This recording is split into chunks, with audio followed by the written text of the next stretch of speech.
السلام علیکم ورحمۃ اللہ وبرکاتہ نحمده ونصلی علی رسولہ الکریم اما بعد اعوذ باللہ من الشیطان الرجیم بسم اللہ الرحمن الرحیم قال اللہ تبارک وتعالی فی القرآن المجید والفرقان الحمید ان اللہ مع الذین اتقوا والذین هم محسنون۔ محترم حضرات، اللہ جل شانہ کا بڑا فضل و کرم ہے اور اس کا انعام و احسان ہے کہ اس نے آپ کو اور ہم کو اس مبارک مجلس کے اندر جمع فرمایا، جو کہ ذکر کی مجلس ہے، جو اللہ تعالیٰ کا ذکر کرنے کے لیے، اللہ تعالیٰ کی یاد کرنے کے لیے منعقد کی گئی ہے۔ یہ بہت مبارک مجلس ہے، اس کے اندر شریک ہو جانا ہمارے لیے بہت بڑی سعادت کی بات ہے، خوش نصیبی کی بات ہے۔ اللہ تعالیٰ نے ہم کو اس کے اندر جمع فرمایا۔ اللہ تبارک و تعالیٰ کا ذکر کرنے سے یہ فائدہ حاصل ہوتا ہے کہ انسان اللہ تعالیٰ کی نظر میں محبوب ہو جاتا ہے۔ انسان کو ذکر کرتے کرتے اللہ تعالیٰ کا نور حاصل ہو جاتا ہے اور انسان کا دل پاک صاف ہو جاتا ہے غیر اللہ سے۔ جب آدمی اللہ کا ذکر کرتا ہے تو لا الہ الا اللہ ایسی چیز ہے کہ زندگی بھر کفر و شرک کرنے والا بھی اگر ایک بار لا الہ الا اللہ کہہ دیتا ہے تو اس کا زندگی بھر کا کفر و شرک دھل جاتا ہے۔ اسی طرح سے جو بار بار لا الہ الا اللہ کا ذکر کرتا ہے تو اس کے دل کے اندر جو غیر اللہ ہے وہ نکل جاتا ہے، جو کوڑا کباڑا ہے اس کے دل کے اندر وہ نکل جاتا ہے، وہ سب چیزیں نکل جاتی ہیں، دل پاک صاف ہو جاتا ہے۔ حضور پاک صلی اللہ علیہ وآلہ وسلم نے ارشاد فرمایا ان لکل شیء ثقالۃ وثقالۃ القلوب ذکر اللہ۔ ہر چیز کو صاف کرنے کا ایک ذریعہ ہوتا ہے اور دل کو صاف کرنے کا ذریعہ اللہ کا ذکر ہے۔ انسان جب اللہ کا ذکر کرتا ہے تو اس کے دل کے اندر پاکی اور صفائی آ جاتی ہے اور اللہ تعالیٰ کی بارگاہ میں کوئی سلیم القلب پہنچ جائے، الا من اتى اللہ بقلب سلیم، اللہ کی بارگاہ میں سلیم دل لے کر پہنچ جائے، سلامتی والا دل، جو دل پاک و صاف ہو برائیوں سے، خباثتوں سے، گناہوں سے۔ جس طرح سے ظاہری اعضاء کے گناہ ہوتے ہیں ایسے ہی دل کے بھی گناہ ہوتے ہیں۔ دل کا گناہ ہے دل کے اندر غلط بات کو سوچنا۔ ایک تو ہے وسوسہ آیا اور چلا گیا، اس پر کوئی پکڑ نہیں اللہ تعالیٰ کی طرف سے، اور ایک وہ ہے کہ انسان اس پر پکا ارادہ کر لے، ہاں میں اب ایسا کروں گا۔ اب یہ جو عزم ہو گیا، پکا ارادہ ہو گیا، اس پر پکڑ ہو سکتی ہے اللہ تعالیٰ کی طرف سے۔ حدیث پاک میں آتا ہے کہ جب کوئی نیک کام کرنے کا ارادہ کرے تو اس کو اللہ تعالیٰ فرشتے کو حکم فرماتے کہ اس کو لکھ لو، لیکن برا کام کرنے کا ارادہ کرے تو فرماتے ابھی مت لکھو جب تک برا کام نہ کر لے، جب برا کام کر لیتا ہے تب لکھتے۔ تو بہرحال برا ارادہ کرنے پر پکڑ ہو سکتی ہے اللہ تعالیٰ کی طرف سے، پہلے سے نہیں لکھا جاتا وہ کہ آدمی ارادہ کرے اور لکھ دیا جائے گناہ، ایسا نہیں، جب گناہ کرتا ہے تب لکھا جاتا ہے، لیکن اس پر اللہ تعالیٰ کی طرف سے پکڑ ہو سکتی ہے آدمی کی برا ارادہ کرنے پر، کیونکہ اللہ تعالیٰ تو دلوں کے بھید کو بھی جانتے ہیں، جو کچھ باتیں دلوں میں آتی ہیں ان سب کو جانتے ہیں اللہ تعالیٰ، لیکن اس پر پکڑ نہیں فرماتے۔ پکڑ اس وقت کرتے ہیں جب کہ وہ عزم بن جائے، پکا ارادہ بن جائے کہ ہم اس کا ایسا کرنا ہی ہے، تو اس سے بھی ہم کو بچنا ہے۔ اسی طرح سے دل کے اندر جو وساوس آتے ہیں اور ان وساوس کی وجہ سے آدمی کے اندر برائیاں پیدا ہوتی ہیں، کسی کے بارے میں حسد پیدا ہو گئی، کسی کے بارے میں بغض پیدا ہو گیا، کسی کے بارے میں کینہ پیدا ہو گیا، انسان کے دل کے اندر ریاکاری آ گئی، انسان کے دل کے اندر خود پسندی آ گئی، انسان کے دل کے اندر تکبر آ گیا۔ یہ سب دل کی بیماریاں ہیں۔ ان دل کی بیماریوں سے دل کو پاک کرنا ہے، اور وہ پاک کا ایسے ہوتا ہے اللہ کے ذکر سے۔ جب اللہ کا ذکر کریں گے تو وہ دل کی بیماریاں جو ہیں وہ دھلنا شروع ہو جائیں گی، دل پاک صاف ہوگا، دھل جائے گا۔ تو ذکر الہی یہ بہت قیمتی چیز ہے، بہت اعلیٰ درجے کی چیز، اور ذکر کرتے کرتے آدمی کو تقوی حاصل ہوتا ہے، ذکر کرتے کرتے اللہ تبارک و تعالی کی طرف سے احسان حاصل ہوتا ہے۔ یہ چیزیں جو ہے مقصود ہیں انسان کو۔ جگہ جگہ اللہ تعالی نے قرآن پاک میں حکم فرمایا تقوی اختیار کرو، واتقوا اللہ یا ایھا الذین آمنوا اتقوا اللہ وکونوا مع الصادقین، اے ایمان والو تقوی اختیار کرو اور سچے لوگوں کے ساتھ رہو۔ یا ایھا الذین آمنوا اتقوا اللہ، اے ایمان والو اللہ کا تقوی اختیار کرو۔ وَلْتَنظُرْ نَفْسٌ مَا قَدَّمَتْ لِغَدٍ، اور آئندہ کل کے لیے کیا بھیجا ہے اس کو دیکھ لو، نیک کام بھیجے یا برے کام بھیجے۔ تو جگہ جگہ اللہ تعالی نے تقوی اختیار کرنے کا حکم دیا ہے۔ وہ تقوی کیسے آئے گا؟ صادقین کی صحبت سے آئے گا۔ حضور پاک صلی اللہ علیہ وآلہ وسلم نے فرمایا التقوی ہا ہونا، تقوی یہاں ہوتا ہے دل میں، تو دل کے اندر تقوی آ جائے اس کے لیے صادقین کی صحبت اختیار کرنا پڑتی ہے۔ تقوی اختیار کرنا، تقوی حاصل کرنا یہ ہم سب کے لیے ضروری ہے۔ اسی طرح سے احسان حاصل کرنا ہم سب کے لیے ضروری ہے۔ احسان جو ہے ایک تو ہوتا ہے اللہ کے حقوق میں، اللہ کے حقوق میں احسان یہ ہے ان تعبد اللہ کأنک تراہ، ایسے ہی عبادت کرو اللہ کی جیسے کہ اللہ کو دیکھ رہے ہو۔ یہ بہت اعلیٰ درجہ ہے جس کو مقام مشاہدہ کہا جاتا ہے۔ اگر ایسی عبادت نہیں کر سکتے فَإِن لَّمْ تَكُن تَرَاهُ فَإِنَّهُ يَرَاكَ، ایسی بات کرو کہ اللہ تعالیٰ تمہیں دیکھ رہا ہے۔ یہ مراقبہ ہے کہ آدمی یہ خیال رکھے کہ اللہ تعالیٰ مجھے دیکھ رہا ہے، تو ایسی عبادت کرو۔ یہ اس سے نیچے کا درجہ ہے، اس کو حاصل کرنا ہے، وہاں تک پہنچنا ہے آدمی کو۔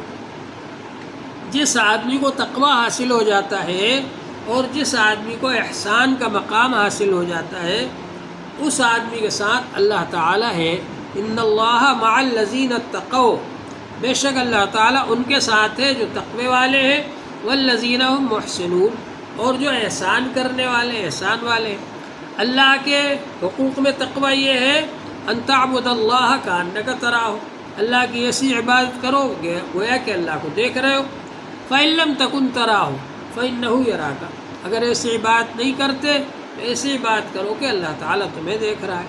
اور بندوں کے حقوق میں تقوی یہ ہے، حضور صلی اللہ علیہ وآلہ وسلم نے فرمایا احسن الی من اساء الیک، جو تمہارے ساتھ برا سلوک کرے اس کے ساتھ بھی اچھا سلوک کرو۔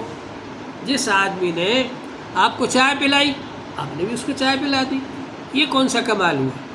کمال تو یہ ہے کہ جو آدمی گالی دے رہا ہے اس کو آپ چائے پلاؤ، جو آدمی آپ کو برا کہہ رہا ہے اس سے آپ ہمدردی کریں، اس کے ساتھ اچھا برتاؤ کریں۔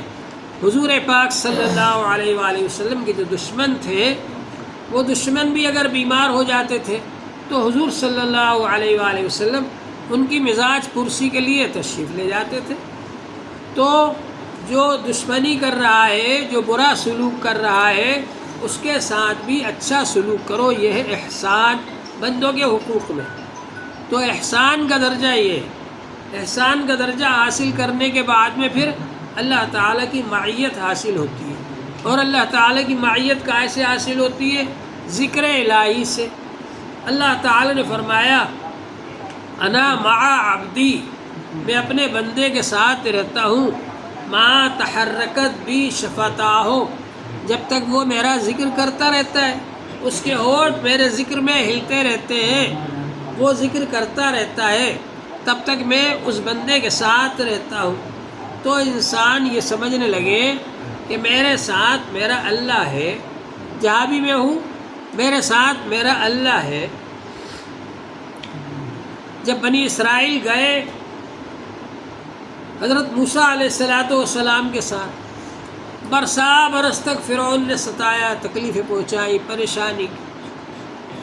ان حالات میں ان لوگوں نے دین کو نہیں چھوڑا، دین پر قائم رہے۔ فرعون بہت ستاتا تھا، تکلیفیں دیتا تھا۔ حضرت موسیٰ علیہ السلام تشریف لے آئے، تب بھی وہ ستاتا رہا، تکلیفیں دیتا رہا۔ اللہ تعالیٰ نے حکم فرمایا کہ راتوں رات نکل جاؤ تم لوگ یہاں سے، مصر چھوڑ کر کے۔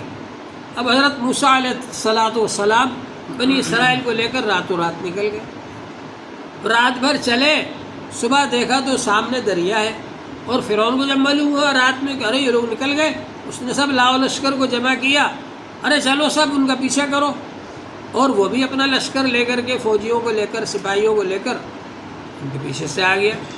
بنی اسرائیل نے جب دیکھا کہ آگے دریا ہے اور پیچھے سے فرعون کا لشکر آ رہا ہے، تو موسیٰ علیہ السلام سے کہا انا لمدرکون، ارے ہم تو پکڑے گئے۔ موسیٰ علیہ السلام سے کہا اس سے تو وہی اچھے تھے، زندہ تو تھے کم سے کم، اب یہاں تو آگے تو دریا ہے، اس میں کودیں گے تو ڈوب جائیں گے، اور پیچھے سے لشکر آ رہا ہے فرعون کا، مار ڈالے گا۔ تو بنی اسرائیل تو ایسے ہی تھے بیچارے، کہنے لگے موسیٰ علیہ السلام سے یہ کیا کیا تم نے، یہاں لا کے پھنسا دیا ہم کو۔ تو نبی کا مقام بہت اونچا ہوتا ہے، نبی کا یقین بہت اونچا ہوتا ہے۔ حضرت موسیٰ علیہ السلام نے ان حالات میں بھی یہ فرمایا ان معی ربی سیہدین، بے شک میرے ساتھ میرا رب ہے، وہ عن قریب راستے کھولے گا، ہدایت دے گا، راستے کھولے گا، رہبری کرے گا، یہ فرمایا۔ اللہ تعالیٰ کا حکم آ گیا کہ آپ اپنی لاٹھی ماریے دریا پر۔ جب دریا پر لاٹھی ماری تو اس میں 12 راستے بن گئے، ہر قبیلے کے لیے ایک ایک راستہ، ہر خاندان کے لیے ایک ایک راستہ، پل جیسے بن گئے، اس میں دوڑتے ہوئے نکل گئے وہ لوگ۔ اب فرعون کا لشکر جب آیا، یہ لوگ تو پار ہو گئے، دریا کے اس پار پہنچ گئے۔ فرعون کا لشکر جب آیا تو فرعون نے کہا دیکھو میں تم سے کہتا نہیں تھا کہ میں خدا ہوں، دیکھو مجھے دیکھ کے دریا نے راستے بنا دیے، چلو چلو جلدی چلو۔ فرعون بھی اپنے لشکر کو لے کر انہی راستوں پر آ گیا، اور جب بیچ دریا میں پہنچا اللہ تعالیٰ نے حکم فرمایا کہ پانی مل جائے۔ پانی جب مل گیا تو غرق ہونے لگا۔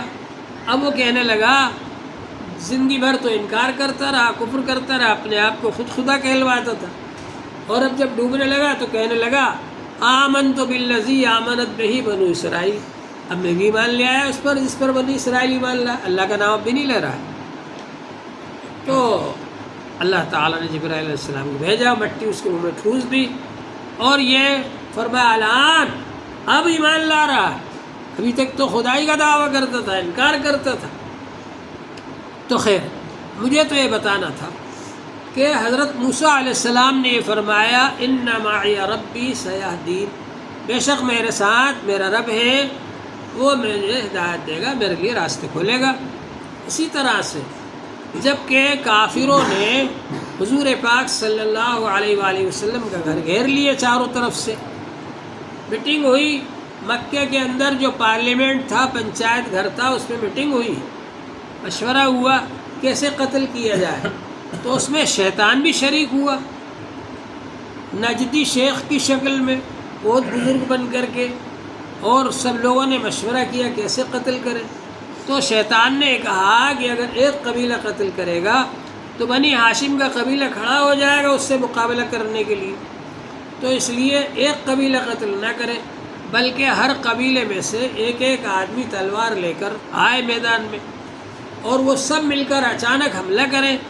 تو اب ظاہر ہے کہ بنی ہاشم ایک قبیلہ ہے، وہ سارے قبیلوں سے نہیں لڑ سکے گا، تو اس پر تعلیم دی گئی، فیصلہ ہو گیا، ہاں یہ رائے سب سے اچھی۔ اب ہر قبیلے کے ایک ایک آدمی نے، سب نے آ کر حضور پاک صلی اللہ علیہ وسلم کے مبارک گھر کو گھیر لیا۔ اللہ تعالیٰ نے فرمایا کہ آپ نکلیے یہاں سے، مدینہ جائیے۔ اب حضور پاک صلی اللہ علیہ وآلہ وسلم نے اپنے بستر پر حضرت علی رضی اللہ عنہ کو سلا دیا، اور یہ فرمایا کہ یہ لوگ جو باہر کھڑے ہیں نا، یہ میرے اوپر حملہ کرنے کے لیے جو باہر کھڑے، ان کی امانتیں میرے پاس رکھی ہوئی ہیں، تم کل ان کی امانتیں بانٹ کر آنا۔ تو علی رضی اللہ عنہ سو گئے۔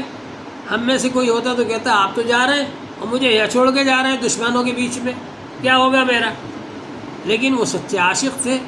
حضرت علی رضی اللہ عنہ سے کسی نے پوچھا آپ کو کبھی اطمینان کی نیند آئی؟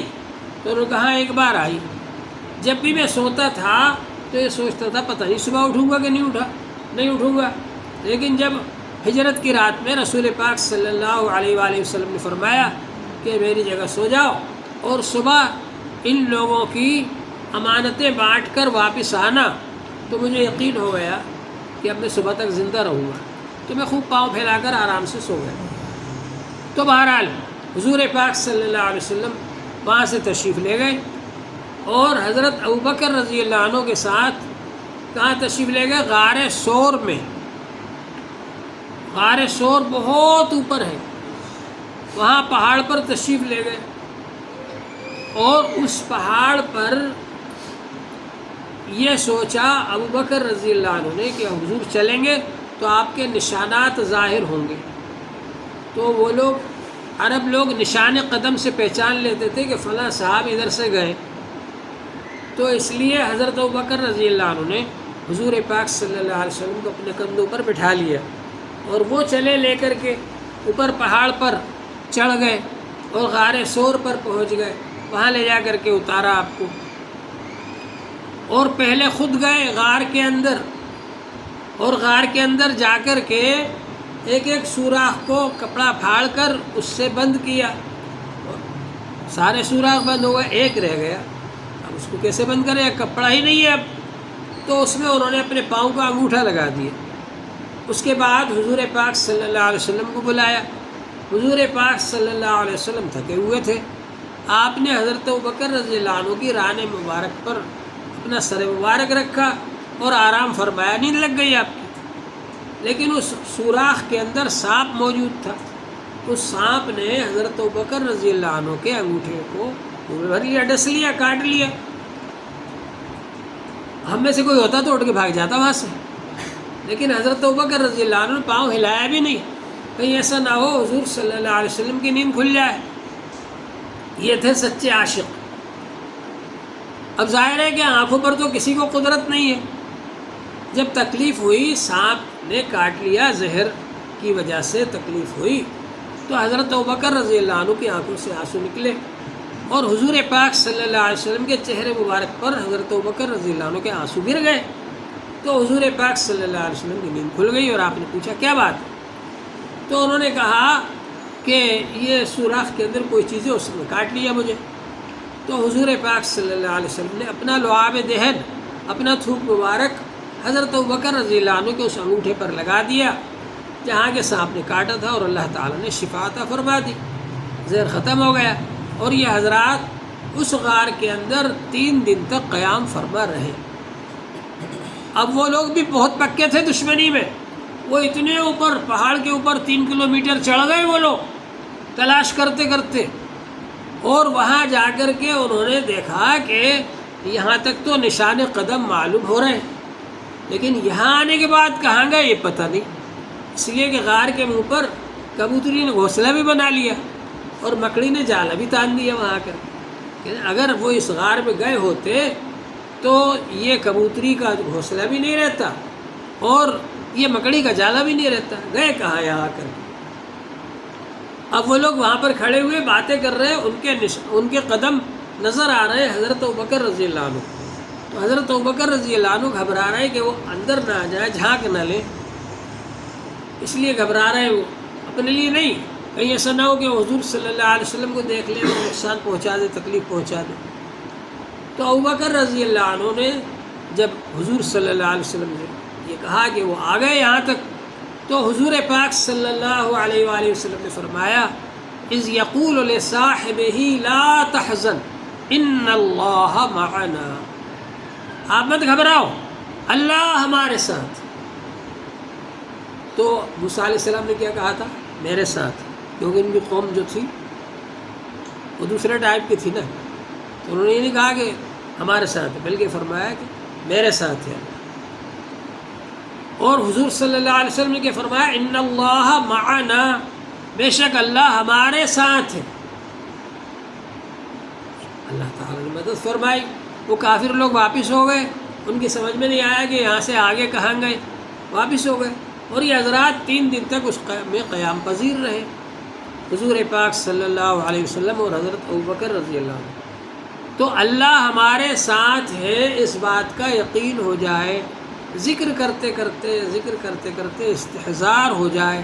اللہ تعالی نے فرمایا انا مع عبدی، میں اپنے بندے کے ساتھ رہتا ہوں، ما تحرکت بی شفتاہ، جب تک اس کے ہونٹ میرے ذکر میں ہلتے رہتے ہیں تو انسان ذکر کرے اس یقین کے ساتھ کہ اللہ تعالیٰ میرے ساتھ ہے، اس یقین کے ساتھ ذکر کرے تو انشاءاللہ تعالیٰ اس ذکر کی برکت سے دل کے اندر استحضار پیدا ہوگا کہ اللہ تعالیٰ میرے ساتھ ہے، اور اللہ تبارک و تعالیٰ جب ساتھ ہوں گے تو پھر اللہ تعالیٰ کی مدد ساتھ ہوگی، اور اللہ تعالیٰ کی مغفرت ساتھ ہوگی، اللہ تعالیٰ کی نصرت ساتھ ہوگی، اور اللہ تعالیٰ کی مدد جب ساتھ ہوگی تو ہمارے بہت سارے کام بن جائیں گے۔ اللہ تبارک و تعالیٰ اس بندے کی دعا کو قبول فرماتے جو بندہ اللہ کا ذکر کرتا ہے۔ حدیث پاک میں آتا ہے کہ جب کوئی شخص ذکر کرتا ہے اور وہ دعا کرتا ہے تو فرشتے کہتے ہیں مانوس آواز، یعنی پہلے سے اللہ کو پکارتا رہا، پہلے سے اللہ کا ذکر کرتا رہا۔ اور جب کوئی شخص پہلے سے اللہ کا ذکر نہیں کر رہا تھا، جب کوئی پریشانی آئی، کوئی مصیبت آئی، تب اللہ سے دعا کی، فرشتے کہتے ہیں غیر مانوس آواز۔ تو ذکر کرتے رہے اور اللہ سے دعائیں کرتے رہے، اپنے لیے اور سب کے لیے، اور خاص طور سے اللہ کی مخلوق کے لیے، اللہ کے بندوں کے لیے، اور نبی پاک صلی اللہ علیہ وآلہ وسلم کی امت کے لیے دعا کرتے رہے۔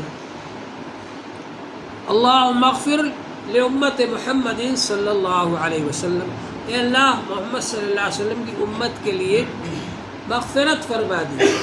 اللہم ارحم امت سیدنا محمد صلی اللہ علیہ وسلم، اے اللہ محمد صلی اللہ علیہ وسلم کی امت پر رحم فرمائی۔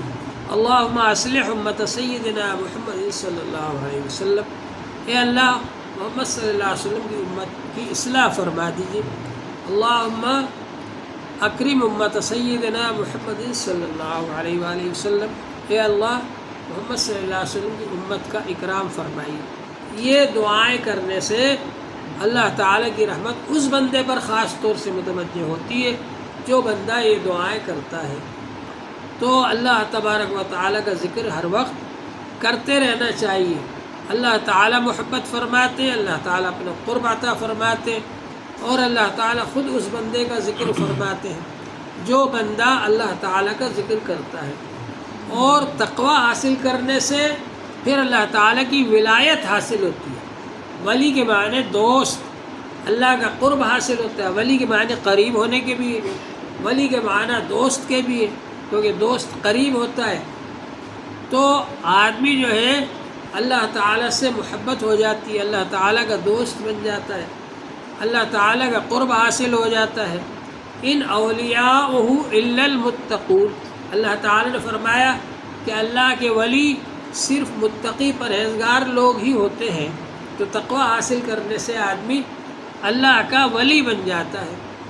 جتنے بھی اولیاء کرام ہیں پہلے حافظ بنے، عالم بنے، پھر اس کے بعد میں انہوں نے ذکر کیا، شیخ سے بیعت ہوئے، ذکر کیا، اور پھر وہ اللہ کے ولی بنے۔ تو اللہ کی ولایت حاصل کرنے کے لیے یہ سب چیزیں ضروری ہے۔ حضرت شیخ عبد القادر جیلانی رحمۃ اللہ علیہ، ان کے والد کا انتقال ہو گیا تھا، والدہ نے پرورش فرمائی، اور پھر والدہ نے پڑھنے کے لیے بھیجا۔ اور مشہور قصہ ہے کہ ان کے بغل میں ان کی والدہ نے 40 دینار رکھ دیے تھے، سی دیے تھے، اور راستے میں ڈاکو مل گئے۔ تو ڈاکوؤں نے پوچھا، سب کو لوٹ لیا، یہ الگ کھڑے ہوئے تھے، ان سے پوچھا تمہارے پاس کیا ہے؟ تو انہوں نے کہا کہ 40 دینار ہیں میری بغل میں سلے ہوئے۔ تو ان لوگوں نے پہلے تو مذاق سمجھا، لیکن پھر وہ ڈاکو نے جا کر اپنے سردار سے کہا، پھر اس نے آ کر پوچھا، پھر دیکھا تو واقعی وہ 40 دینار نکلے۔ تو وہ ڈاکو کے سردار نے کہا کہ یہ چھپایا کیوں نہیں تم نے؟ تو کہا اس لیے نہیں چھپایا کہ میری والدہ نے کہا تھا کہ جھوٹ مت بولنا۔ تو وہ ڈاکو پر اتنا اثر ہوا حضرت کے سچ بولنے کی وجہ سے کہ وہ مسلمان ہو گیا، اور مسلمان تھا تو توبہ کر لی اس نے، اور سارے قافلے والوں نے، پورے ڈاکوؤں نے توبہ کر لی۔ تو یہ اللہ تعالیٰ نے ان کے طالب علمی کے زمانہ کا واقعہ ہے، جب کہ پڑھنے جا رہے تھے، ابھی مدرسے بھی نہیں پہنچے تھے، راستے بھی تھے۔ پھر اس کے بعد عالم بن گئے، بہت زبردست عالم بنے۔ حنبلی مسلک کے تھے وہ، اس لیے ان کے کچھ مسائل حنفی مسلک کے الگ ہیں، ان کے الگ ہیں، لیکن بہرحال اللہ کے ولی تھے، بہت زبردست عالم تھے۔ اتنے بڑے عالم تھے کہ ایک بار ایک آدمی نے قسم کھا لی کہ اگر میں کوئی ایسا کام نہ کروں، ایسی عبادت نہ کروں جس کو دنیا میں صرف اکیلا میں ہی کر رہا ہوں، اگر میں ایسی عبادت نہ کروں تو میری بیوی کو 3 طلاق۔ اب بعد میں گھبرایا وہ، جیسے لوگ پہلے تو کہہ دیتے ہیں طلاق، پھر گھبراتے بعد میں، پھر علماء کے پاس جاتے ہیں، ارے صاحب ایسا ہو گیا ویسا ہو گیا، یہ ارادہ نہیں تھا وہ نہیں تھا۔ اب وہ آیا، آ کر علماء سے پوچھا تو علماء نے کہا بھائی طلاق تو ہو جائے گی تمہاری بیوی کو، اس لیے کہ تم جو بھی عبادت کرو گے دنیا میں کوئی دوسرا آدمی بھی وہ عبادت کر رہا ہے، نماز پڑھو گے تو نماز بھی کوئی پڑھ رہا ہے، روزہ رکھو گے تو روزہ بھی کوئی رکھ رہا ہے، صدقہ دو گے صدقہ بھی کوئی دے رہا ہے، جو بھی تم عبادت کرو گے وہ عبادت دوسرا آدمی بھی کر رہا ہے۔ تم نے تو یہ کہا میں ایسی عبادت اگر نہ کروں جس کو تنہا میں اکیلا کروں کوئی دوسرا نہ کرے، کون سی عبادت ہوگی وہ؟ ایسی کوئی عبادت ہی نہیں، تو طلاق تو ہو جائے گی تمہاری بیوی پر، کوئی سی بھی عبادت کرو تم۔ بہت پریشان بیچارہ۔ حضرت شیخ عبد القادر جیلانی رحمۃ اللہ علیہ کے پاس آیا وہ۔ حضرت شیخ عبد القادر جیلانی رحمۃ اللہ علیہ نے فرمایا جا خانہ کعبہ چلا جا اور جتنے لوگ طواف کر رہے ہو سب کو روک دینا، کہنا جب تک میں طواف پورا نہ کر لوں کوئی ایک آدمی بھی طواف نہ کرے، سب کو روک دینا، اور تو اکیلا طواف کرنا وہاں پر۔ یہ ایسی عبادت ہوگی کہ دنیا میں اکیلا تو ہی ایک عبادت کر رہا ہوگا، تیرے علاوہ کوئی آدمی یہ عبادت نہیں کر رہا ہوگا، لہذا تیری بیوی طلاق سے بچ جائے گی۔ چنانچہ وہ چلا گیا اور اس نے جا کر کے وہاں خانہ کعبہ میں سب لوگوں سے کہا بھائی آپ لوگ تھوڑی دیر کے بات کر لینا، تھوڑا سا میرا کام ہے، سب کو روک دیا خسابت کر کے، اور اس نے پھر طواف کیا تو اس کی طلاق واقع نہیں ہوئی۔ تو اتنے زبردست عالم تھے، کیسا علم تھا ان کا، اور بڑے اللہ والے تھے، بہت بڑے بزرگ تھے، اللہ تعالیٰ نے ان کو بڑا اونچا مقام عطا فرمایا تھا۔ یہ سب کچھ ہے، لیکن بعض لوگوں نے ان کے بارے میں ایسی کرامتیں مشہور کر دی، ان کی صحیح کرامتیں بہت ساری ہیں وہ بیان کرو نا، لیکن وہ صحیح کرامتوں کے بجائے ایسی کرامتیں ان کے بارے میں مشہور کر دی جن کرامتوں سے ان کا کوئی تعلق ہی نہیں۔